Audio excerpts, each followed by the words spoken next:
Hello, Phil here from Wings of Pegasus, and welcome to another analysis video. If you enjoy this video, please give it a thumbs up and subscribe.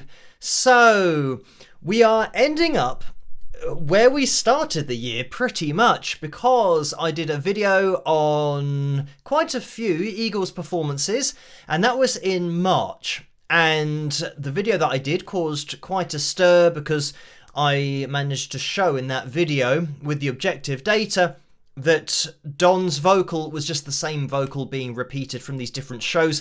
It was the same audio file, so he wasn't singing live. We then had a follow-up video, probably a few months ago, where the song that I looked at, Desperado, at the Las Vegas shows has now been changed. And the parts within that song that have been changed were the parts that I was pointing out and referring to in my video in March. So it meant that at least maybe Don was singing it live, which is great. And I said in that video, I'm not saying that they changed it because of my video, but my video did go viral, and it just so happens that then they changed that part of their show. Now I've been sent another song, and it's from actually two of their Las Vegas performances, one on October the 18th of this year and December the 7th. So that's just a couple of weeks ago. And I only looked at Desperado before, and then they changed it. So now we're going to be taking a look at one of these nights, and just when you thought the rabbit hole couldn't get any deeper, you're going to have to strap yourselves in for this analysis. So links in the description below as always, if you guys want to check things independently or just watch the video footage independently. The one on the left-hand side is from October the 18th, 2024, and the person has written on this, section 408, row 6, seat 1.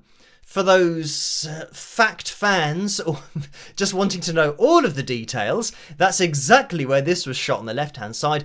And on the right-hand side, we just have December 7th, 2024. And just for reference, I have panned October 18th to the left channel, December 7th to the right channel. And we have to factor in ambient noise, crowd noise. So it means that nothing should overlap itself because of all the other noises going on. So let's have a look at this. One of these nights. Immediately on the left hand side here, bang over the B3 with this M shape, and then bang over the B3 with this M shape, but I'll let it play on. One of these crazy nights. And we see this similar thing here, and this M here that comes down and is slightly flat of the D4, slightly flat of the D4. So I'll let it play on. We're gonna find out within my mind what turns on your lights. And I'm just gonna do a very quick comparison from left to right. So when I move this across, if we start seeing things that look like echoes, then it's not going to be a good place to be, because these vocal lines are impossible to overlap each other when you're singing a different vocal each time. And as I just move this up and then just move it slightly over to the right, there we go. So we have an overlapping of the vocal, and I mean, you can see here very faintly the vocal that's actually completing the other vocal, but we have got ambient noise here. Actually, look at the end here where this little part here completes the other line. So what we've got here already are overlapping lines, which means it's the same audio file being played back. So it means that Dom is using a backing track vocal and is miming, lip syncing on another song of this particular show, and we know that it was happening on Desperado and then they changed it. I don't know whether it's a case of them having seen my video and thought, oh, we'll just have to change that one song, but the other ones, or the other one, there could be ones, it could be just this one, but this is the only other one that I've been sent, so I'm looking at it.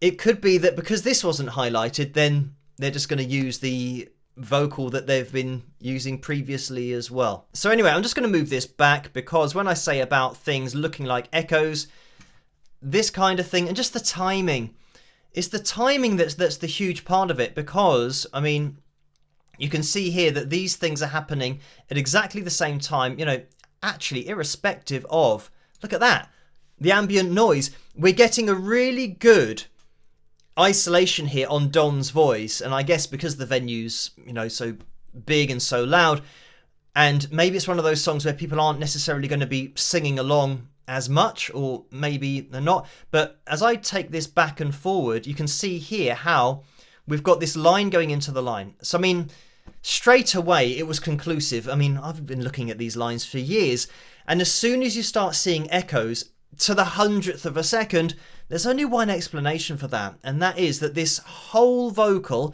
and I can literally move this anywhere. Let's skip forward, and I'll make this one a little bit more prevalent so that you can see it, and I'll move this down and just adjust it for time as well. And then, you know, we couldn't be more, even with ambient noise, we couldn't be more perfectly over the top of the other performance. So these performances are happening, you know, months apart, but it's the same audio file being played back. So, I mean, I don't want to bore you with this, but I can kind of skip forward and you'll see this kind of thing repeating all the time. Let's see what's going on here. And there we go. Perfectly over the top of each other. So I can go through this whole thing. Obviously, I don't need to, because you can cross-reference this and you can isolate the vocals from the two videos, links in the description below, and you can look at all of these lines replicating each other. This is with ambient noise. So the reason that I say that is because when you have bits that don't match up, such as this down here and this part here, you've got other noises going on in the venue, and this is what I mentioned and demonstrated in the video that I did on Taylor Swift. When people don't understand why it's not perfectly overlapping all the time, that will only happen if we are being played the raw audio, the actual audio file, in silence, and that's the only thing we're listening to. Whereas when you're talking about isolating vocals in a venue, yes, the ambient noise should throw everything off. Nothing should ever match up. So the fact that we do get this makes it even more conclusive, but this is why you get lines that don't perfectly replicate. It's because obviously people were making different noises on different nights. And this is the other stupid thing, and I just want to bring this up, that even professionals in the music industry, and I won't say producers, but certainly a producer that I was told about who refuted what I was pointing out. And I know that there might be ulterior motives to refute what I'm saying. If they are in the industry and they're getting paid by major labels to do the production on tours, they will refute what I'm saying, even though they know it's true. And the argument that this one particular producer came up with was that because I was using an app, an Android app, that plots pitch, it's not advanced enough in order for it to be reliable, so therefore the results can't be trusted. The reason that that is just so crazy, just that as a statement, is that if I'm using an app that is unreliable and all of these lines are not reliably plotted, how is it possible for a line to complete a line and a line to complete another line on different shows? If this is unreliable, it means that there's even less chance anything's ever going to overlap, because it can potentially hear the same audio twice and plot it in different places. So the whole argument is back to front. It doesn't make sense. And to think that, again, I think it's ulterior motives and they have to say this, but to think that a professional is saying that about these particular lines, and maybe they don't understand what we're looking at, that we're looking at this pitch to a 100th of a second coming out of the other pitch, and look, it's happening at the end as well here, look, on this one. So we're getting lines completing lines. And I know that some people have commented saying that nowadays you can shoot a movie on your phone, so it doesn't matter that it's on the phone. If you want to, you can get this app on the Apple Store. If you really want to have it on your Mac, if you think that the app is, because it's on a phone, that it's not reliable, I mean, this shows that it is reliable. Absolutely. And I've been showing it in hundreds of videos over the last few years. The other thing is about the isolating process and saying that, oh, because the isolating process isn't reliable. That's why, you can't trust the results. If you can't trust the results, they wouldn't overlap because it wouldn't be reliable. It would give you a random output all the time. And especially with isolated vocals, once the vocal is isolated, I'm going to just let this play. Have a listen. I've been searching for an Indian way. Now, would you say that's somebody's voice in the crowd that the isolating process has picked out, and they just happen to sound exactly like Don Henley, and they happen to sound exactly like Don Henley both times that this person in the crowd is singing? And let me take this down here. Are you saying that this person who's decided to sing, who sounds exactly like Don Henley, has gone to this show, bought separate tickets for the 18th of October and the December the 7th, and he's nailed his vocal, or her vocal, this might be a woman who's managed to sound exactly like Don Henley, and has overlapped the vocal to the 100th of a second on these two dates? The very idea of somebody making that argument is... I was going to say, I don't want to say laughable, but it is. At no point through this, jumping into this,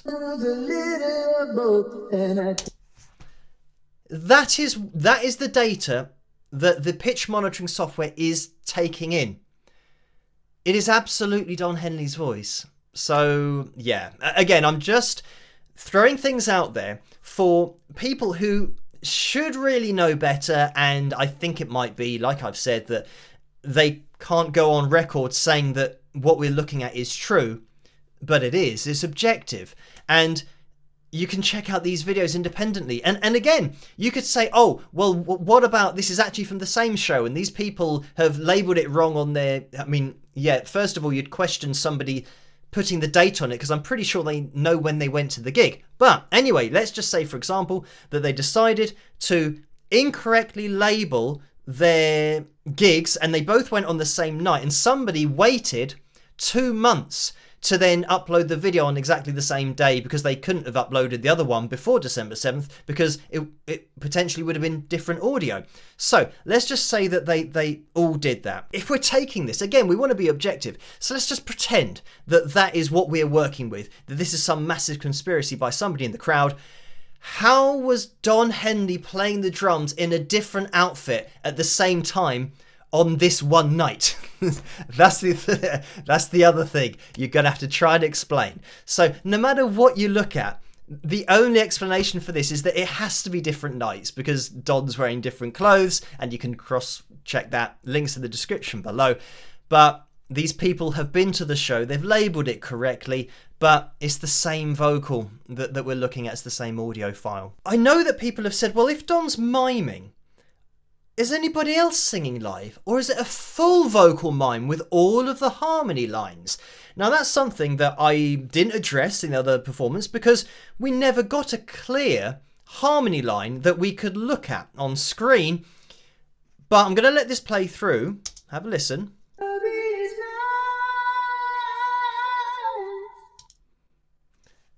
Now, we have multiple harmonies going on at the end of this song, but the isolating software has picked one out, because on the isolating software you can choose a lead vocal or backing vocals, and I always choose lead vocal and backing vocals, so then I've got 2 tracks, and for the backing vocal it's actually picked out this. And I looked from left to right, and I thought, hang on, we were just flat for a split second there of the B4, and we were flat for a split second, then we just go a bit sharp, then we go just a bit sharp, then we come down, then we go a bit sharp, then we come down, we go a bit sharp, and then we come down here, and this kind of goes down. So what I did is I moved this across, and let's just try and move it down, and I started to notice something, that this M is actually completing itself over here. Oh, and this actually goes, yeah, there we go, it goes perfectly into it. So what I thought I would do is, because this vocal line, this harmony line, and the harmonies for this song go on repeatedly, I decided to take each of the vocals that were picked up by the isolating process, and remember, these that I'm comparing here are on the different nights, but I've taken the same vocal that happens from the 18th of October and laid them on top of each other. So this was the first vocal that is sung, this higher harmony line, and see here, slightly flat, B4. Now the second time that this comes in, have a look at this. The way that this line is completing this line, and this M is still here completing itself. This line here is completing itself. So now let me bring on the next one. And again, now this is the third time that this harmony line is being sung. Have a look at this M, how it's completing itself again, and it's actually going into this section. And this is completing here, and this line is completing here. I can say that Don's not singing, and the only harmony line that the isolating software has picked out is a copy and paste every time. Let me bring in another one over the top. This is the fourth time, another one, fifth time, another one, sixth time. Let's bring in the first time again, the second time again. They are all overlapping, and I can't categorically say that they are all miming. I'll leave it up to you to decide whether it just might have been coincidence that the one harmony vocal that the isolating software picked out is a copied and pasted vocal every time you hear it. If the higher harmony is on a backing track and Don's not singing live, then you'd say, well, why would anyone sing live? Why would you sing the lower harmony parts if it's all on a backing track anyway, and just unmute them and allow them to come through? So it might be the case that some of the guys might be singing live. They might be singing the lower harmonies. That's something that I can't answer. All I can work with is the fact that this higher harmony line is a copied and pasted vocal on a backing track. It's the same audio file, and Don's lead vocal is an audio file. So yeah, I think this is the problem, that when you point that kind of thing out and you've got objective data to back it up, when people then say, oh no, but this bit was live, and oh no, we did that bit live, you think, well, how can you trust what anybody's saying anymore? If they say they do particular parts live and then not live other parts, then yeah, it just becomes so blurry as to, well, what are we actually listening to? Anyway, like I said, just when you thought it couldn't get any deeper, this particular rabbit hole, there we go. I was not expecting to do this again and point out that there's not only another audio file going on, but that there's a backing vocal that's a copied and pasted one. Because I think that's the first time I've ever seen that in a live performance. But anyway, thank you guys for requesting this particular analysis video and another look, or a look at a different song from the Eagles' performances in Las Vegas. I hope you have enjoyed this video. As always, let me know what you guys think in the comment section below. And if you did enjoy this video, please give it a thumbs up and subscribe. And I'll catch you guys at the next one. Rock!